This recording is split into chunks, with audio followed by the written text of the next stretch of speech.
The Vanishing. On a rainy Sunday evening in October, 24-year-old Clara Whitmore, heiress to the vast Whitmore fortune, vanished from her family's estate, Rose Hill Manor, without a trace. The security cameras caught nothing. No signs of forced entry. Her bedroom was perfectly untouched, except for her cell phone, left behind on the windowsill. And on the grand marble staircase that curved through the heart of the house, a single red stiletto. Clara's mother, Margaret Whitmore, reported her missing just after midnight. "She was supposed to have dinner with us at 7, she told the police. "She never showed. That's not like her." But Clara hadn't vanished without a clue.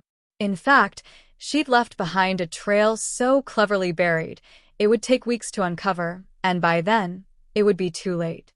The house with hidden walls. Rose Hill Manor was an estate built during the 1800s, an architectural marvel with sprawling courtyards, oil paintings of grim-faced ancestors, and secrets in its walls. The Whitmores were one of Charleston's oldest and wealthiest families, owners of shipping yards, luxury vineyards, and coastal real estate. But they were also known for tragedy. Clara's father, Henry Whitmore, had drowned under mysterious circumstances when she was just 9. Detectives began searching the property. In Clara's closet, they found an old journal tucked inside a false floorboard. It was filled with strange entries. "He says we'll leave this place soon. I want to believe him. But what if he's just like the rest of them? Mother watches me like a hawk. She knows. I think she's afraid. The tunnel is real. I followed it last night. It goes straight into town." A tunnel? Beneath the manor? The secret lover.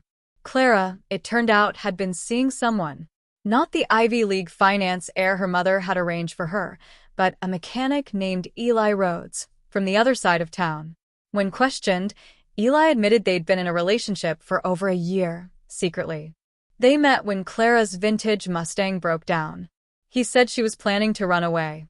She hated that life, he said. The money, the image. It was all a prison. Eli also knew about the tunnel. "It starts in the wine cellar," he said. "She found it last year. It leads out by the old train station." Detectives descended into the basement. Behind a rack of dusty Cabernet, they found a rotting wooden door, half hidden by vines. It creaked open into darkness. The tunnel was real, but Clara wasn't inside. A family of shadows. Investigators now turned their attention to Margaret Whitmore. Cold. Controlled. Devoutly protective of the family name.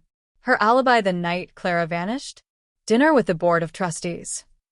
Her phone records told a different story. She'd called a private security firm 6 times that night.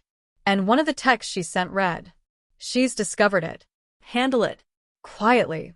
When confronted, Margaret remained calm. She was being manipulated, she said. Eli wanted her for the money. Clara was vulnerable. She believed in fairy tales.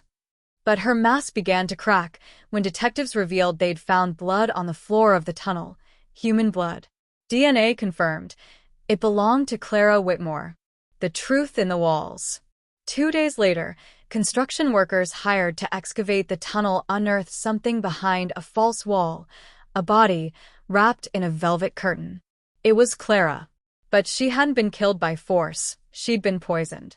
A rare toxin found in a specific kind of tea imported from India. The same kind served at the Whitmore family dinners. Detectives arrested Margaret Whitmore for murder. In court, the prosecution revealed the motive. Control. Margaret had killed her husband years ago after he threatened to expose her embezzlement from the family trust. Clara had recently discovered the truth and was about to go public. But her mother silenced her first. Eli, heartbroken, testified during the trial. She wanted love.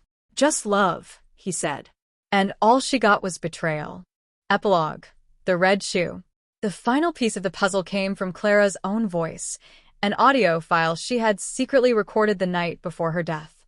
In it, she described her fears, her love for Eli, and her suspicions about her mother. "If anything happens to me, she did it. Tell the world I was trying to be free." The red shoe left on the staircase wasn't an accident. It was a signal, a clue. Clara had known, deep down, she might not make it out. And in death, she finally told her story.